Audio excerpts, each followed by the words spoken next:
भोंदू बाबा खरात नंतर संजू बाबा राऊत नवा धंदा सुरू करून रोज खोटं बोलण्याचं काम करतायत.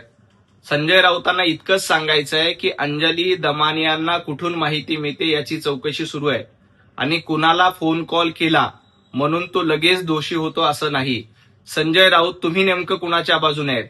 तुम्ही भोंदू बाबा अशोक खरातच्या बाजूने आहेत की ज्या पीडित महिला आहेत त्यांच्या बाजूने आहे हे स्पष्ट करा.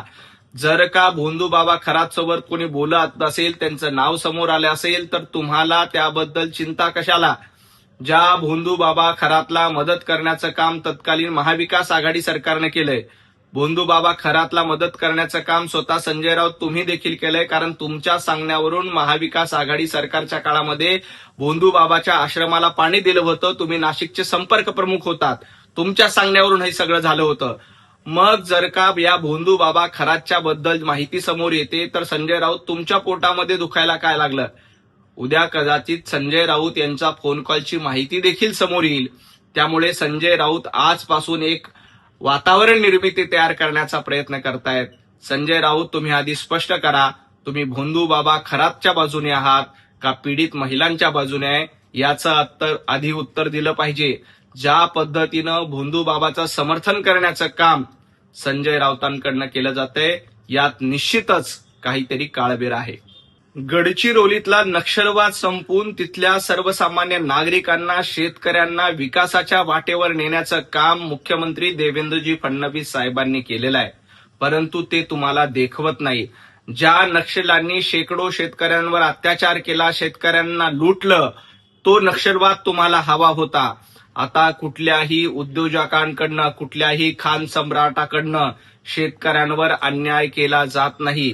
शेतकऱ्या हिताचं धोरण, शेतकऱ्यांच्या हिताचे कायदे हे देवेंद्रजी फडणवीस यांनी केले. त्यामुळे कुठल्याही खान सम्राटाला मदत करणं हे धोरण भारतीय जनता पार्टीचं, महायुतीचं नाही. संजय राऊत, या नक्षल्यांच्या जाचातून गडचिरोली जिल्हा मुक्त करण्याचं काम कोणी केलं असेल तर मुख्यमंत्री देवेंद्रजी फडणवीस साहेबांनी केलंय. त्यामुळं तिथला शेतकरी आज सुखी झालाय, तिथला सर्वसामान्य नागरिक सुखी झालाय, तिथं उद्योग येत आहेत, तिथं रोजगाराची निर्मिती होते. ज्या गडचिरोलीमध्ये आरोग्याच्या सुविधा नव्हत्या, ज्या गडचिरोलीमध्ये लोकांना राहायला घर नव्हतं, जिथं सर्वसामान्य नागरिकांचे हाल व्हायचे, ती गडचिरोली आज सुजलाम सुफलाम होते. कुठल्याही उद्योजक धार्जिनं धोरण करून हे केलेलं नाही.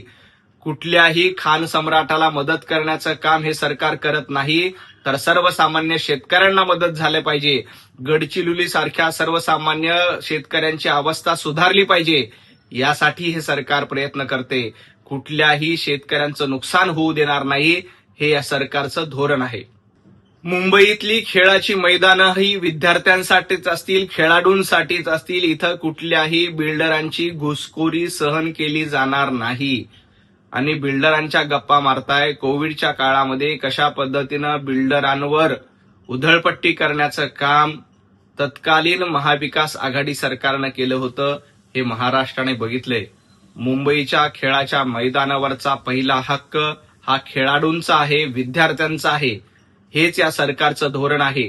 कुठल्याही मैदानावर 5 स्टार हॉटेल उभं केलं जात नाही. संजय राऊत, थोडीशी माहिती घ्या आणि माहिती घेऊन मग बोला.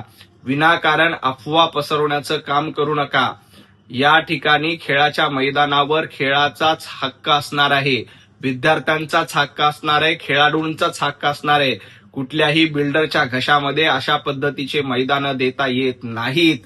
हे संजय राऊत थोडं तपासून घ्या. आपण संपादक होतात, परंतु उठायचं, खोटं बोलायचं हाच संजय राऊतांचा धंदा झालाय. उलट महाविकास आघाडीचं सरकार असताना बिल्डरांना रेड कार्पेट टाकायचंय आणि बिल्डरांना मुंबईतले मोठे मोठे मोक्याचे मैदानं, मोठे मोठे भूखंड देण्याचं काम तत्कालीन उद्धवजी ठाकरे यांच्या सरकारने केलं होतं. संजय राऊत, तुमचे किती बिल्डरांसोबत पार्टनरशिप आहे हे जर का महाराष्ट्राला सांगायला लागलो तर तुम्हाला तोंड दाखवायला जागा मिळणार नाही.